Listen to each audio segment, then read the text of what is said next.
So what's up, everyone? Thank you guys for tuning in. My name is Kerbens Boisette. I am a professional portrait and fashion photographer based out here in Ottawa, Canada's capital city. So I am a Haitian-born photographer. So I was born in Haiti, and my family and we took refuge in Canada about 12 years ago. We went through all the difficulties of immigration, having to learn a different language, having to learn a different culture, and now we're here. We're doing this live video for you guys. We're showing you guys the inside of who I am, what I do, and where I came from, and how I got to where I am today.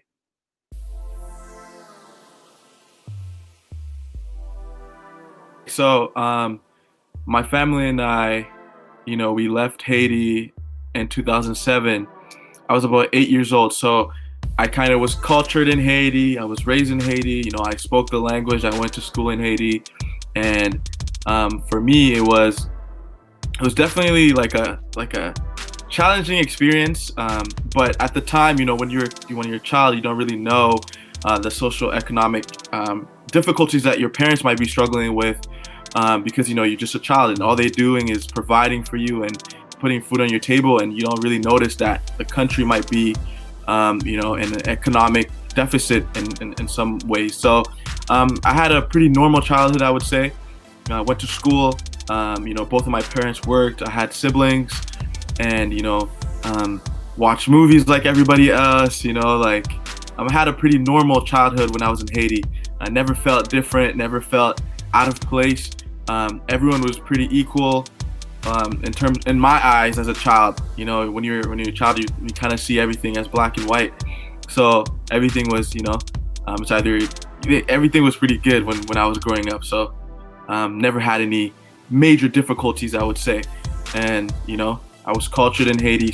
I still speak Haitian Creole. Ça passe nous là, n'a fait vidéo là. Ou comprendre tout bas sous là, sous haïtien. Ou comprendre qui va nous sortir. Ou comprendre côté nous sorti nous haïtiens, et puis n'a toujours représenté pays. Donc, so I still speak Haitian Creole, we still speak it at home here in Canada.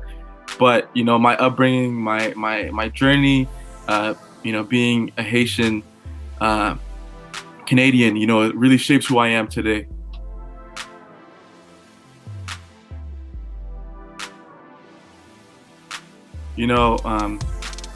My family, well, my parents, they knew that they wanted to take us all out of Haiti. They wanted better for us. They wanted different opportunities for us. They wanted us to live a different life that they didn't have a chance to live. So, they told us, well, I was young, so they didn't tell us that we were refugees, that we were seeking refuge somewhere else. They told us that we're going on vacation and that we're just going to go. First, we went to the States. So we're going to go to the States. We're going to spend some time and go back to Haiti, go back to school. It was a summertime. So, I didn't think too much of it. I thought I was just going to go visit some family in the States and then go back to Haiti. But then, we went to Florida. We spent like a month in Florida, a month or two in Florida. And then we went to New York.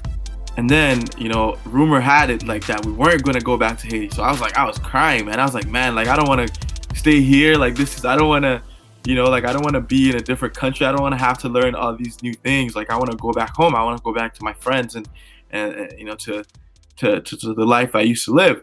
It was kind of difficult for me to, grasp the idea of not going back to Haiti because, man, all I knew was French and Haitian Creole. So, learning, being in New York, where it's majority, it's America. It's either you speaking Spanish or you speaking English, or English or you speaking Spanish. So for me, it was like, man, I don't want to do this. I don't want to be here. I want to go back to my country. But for my parents, they had a different agenda. They wanted a better life for us. They wanted different opportunities for us. So we were in the States, and man, we went through different trials, man. We were, we became, I would say even now we became illegal immigrants in the States, man, because, we stayed with visas that were expired at the time, and we're still looking into the immigration program in Canada. My parents, they knew that what was going on for them, that they knew that they wanted to escape that life that they were living in Haiti. So whatever difficulties that they were dealing with, we didn't know about it because we're kids, we're innocent. They try to keep it all away from us. So we're illegal immigrants from being illegal immigrants in the States, hiding from police officers, being going to motels, just doing those things, not being able to go to school because you didn't have the right papers to do so. So that was a huge part of the struggle. We were all these things that were happening to us that was so surreal. My mom just had a kid as well too. My little sister was born in New York. So during that transition period, there was a lot of struggles that, man, if it wasn't for God, we wouldn't be here where we are today. So, man, we went through a lot of struggles, from the last night that we spent in the States. Somebody tried to break into our motel room that we were staying at. And, we didn't know how to speak English. So when he was trying to break into our motel room, we couldn't call the police and stuff like that. Cause if they call the police, we're not legal citizens. So if we call the police, there's a whole other process. We might be deported. So a bunch of things happened when we were trying to come to Canada. And, these were, I guess, experiences that not a lot of kids go through. Not a lot of kids that, were born in Canada go through. They didn't have to go through that whole process of having to, hide from law enforcement, so to say, or to, not go to school or not experience what a 9-year-old should be experiencing. So we went through all these, difficulties to get to where we are. And, when we came to Canada, they were very welcoming, and they were very, welcoming to us and trying to help us find refuge here. We were put in shelter, man. They really helped us. They gave us the paperwork to go to school. They gave us the leeway to learn a new language. I'm not saying we didn't have any difficulties when it came to adapting to the cold, the environment of Canada, but it was way more welcoming than when we were having our experiences down in the South. So here we are, fast forward 10 years, 10, 12 years, I'm finishing my last year of university. Who would have thought that, a young kid born in Haiti, left when I was 8, was going to be graduating from a university in Canada. So these are experiences that I never thought I would have had. I'm starting my own business here in Canada. Growing my life and my career here in Canada, trying to advance for myself and hopefully see my future being here in Canada. And I would have never thought of it if it wasn't for God and the experiences that He, has led my family through, and the willingness for my parents to not let us have the same experiences that they had, and the willingness for them to get us better futures, have better futures. And yeah, man, that's why we're here where we are today.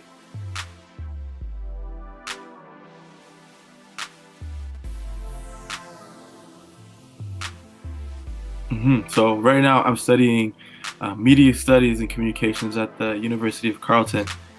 And my business is a photography business. And I had a live video yesterday, and I told the person that I have 2 businesses. I'm in the personal business of trying to help other people and trying to get other people to, reach their full potentials.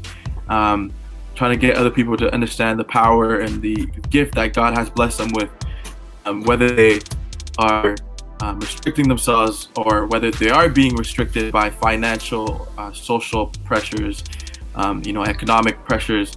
I'm trying to help them see that for themselves, and trying to inspire other people through the art that I've been blessed with, which is photography. So I'm in the personal business of trying to help other people, trying to tell my story and trying to get that story to inspire other people to do better for themselves and to be better for themselves. So I'm in the business of personal development, trying to develop myself, trying to develop my spirituality, my character, who I am as a person.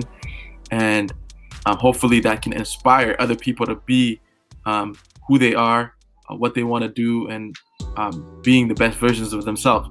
And the second business is a business that I started called One True Studio, which is a wedding photography company centered around telling stories about love, about about family, about engagements, and just telling a story. And our motto is make one day last a true lifetime. That's why we're called One True Studio.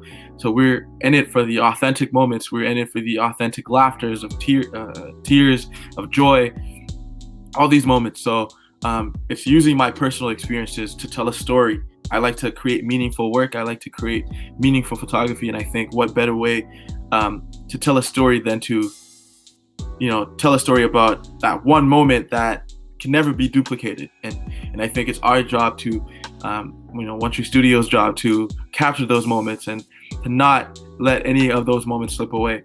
And that's what we're about. That's what we're trying to do. And hopefully, by God's grace, we can develop into doing, commercial stuff and telling commercial stories and developing that business. But right now we're about telling authentic stories about couples, about love, about engagements, about families. And that's what One True Studio is about. And that's what I'm about, helping other people becoming the realest and the best versions of themselves, hoarding their personal gifts and thriving for better. That's what I'm about. I'm trying to, thrive for better. I'm not there yet. I'm not where I want to be yet. I'm not where I need to be yet. And I think, like Les Brown would say, it is necessary for us to get what we want. It is necessary. It's not just, you can get what you want. It's necessary. You have to get what you want. It's necessary. Whatever path or whatever dreams that you have, it is necessary for you to get it. And it would be a disservice to yourself and a disservice to the people around you who believe in you. And it'd be a disservice to the world if you're not getting what you want, if you're not getting the dreams that you want. So always keep that in mind, that if you're not getting what you want, it's a disservice to other people. It's a disservice to yourself and your happiness. So it's necessary. It must become necessary. Once it's necessary, follow the right actions, the right mindset. It's inevitable that God will bless you with what you need. But One True Studio is about that, and I'm in the business of helping other people understand their true potentials. And that's why, I have one more thing. That's why I created this other venture called the Aftermath Exhibition, which is an art event that is aimed at helping young Black artists around our city, and we're hopefully expanding to reaching different communities. But right now it's centered around helping young Black artists around our city, whether you're a musical artist, whether you are a visual artist, photographer, whatever type of art forms that you do. This platform is here to help you create. It's here to help you show your talents to a bigger audience.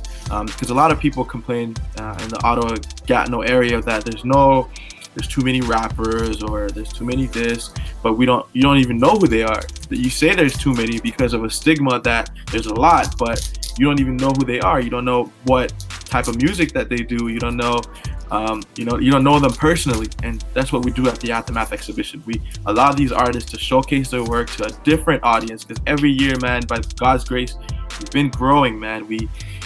First year we were like 200 people. The second year we were like 350.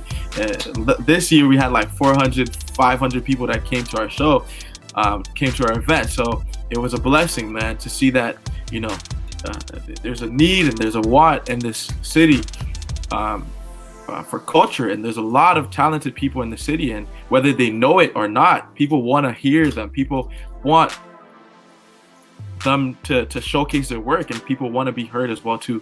And that's what we provide. We provide that platform, and by God's grace, we'll be as big or even bigger than Blues Fest. So that's the dream, that's the goal, that's the vision.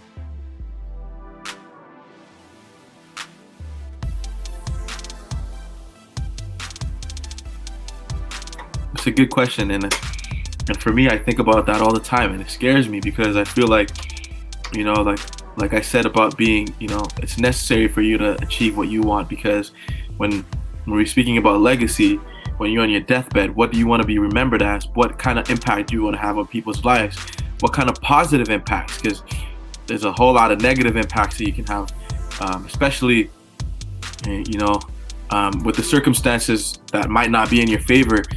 Whether, I was raised in the hood, man. I spent like 8 years in the hood, bro. Like, I remember just getting off the bus, going back to my house, and somebody's literally come up to me and asked me if I want to, sell some drugs, if I want to sell cocaine, man. It's like, bro, like, man's are like grade 9, bro, and being asked that question. So there's a lot of negative forces in our circumstances. It might be whether, you lost you lost a family member, you lost a close friend. You know, there's a lot of things that might make you want to do negative things, but you have to remember that you know, it's necessary, and your goals and your vision, you know, to do good and to do positive things are possible.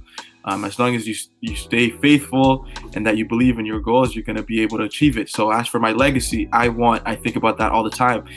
What I want to be remembered as, and what kind of impact that I want to leave on people. And I think for me, I like to go back to my roots and how I perceived the world when I was a child. Because when I was in Haiti, you know, I noticed a lot of injustices towards kids that were raised without parents. You know, or orphans. And they had, you know, the foster people, the foster parents were really strict. They were really mean. They didn't allow the kids to explore their creative juices. And I think for me, like, you know, I don't want to restrict. I don't want kids to be restricted. I want kids to be able to flourish and have different experiences. And I'm thankful, and I'm thankful to God for the fact that my parents have allowed me to explore certain things that I've explored, because a lot of kids don't have that opportunity. So for me, I think for my legacy, I want to have an impact on the world, and I want to have an impact on individuals' lives, and I want to push myself every day to be a better version of myself and to impact people in every room that I step into. And I want to have a positive impact on everyone that I that I speak to, that I say hi to, while like had conversation at the bus stop. I want to have that type of impact in my legacy. I want to be remembered as somebody who was caring, somebody who put others first, as somebody who was always giving their 100%, as somebody who has helped other people achieve things that they never thought that they would be able to achieve. And I want to be remembered as somebody who give it their all, man. And I want to be remembered as somebody who you know, was always true to themselves and true to their environment. And that's what I want to be remembered as. And I want to be remembered as also a faithful person. So that's what I'm working towards. And it's hard, it's tough, but that's the goal, man. And that's what I want to be remembered as.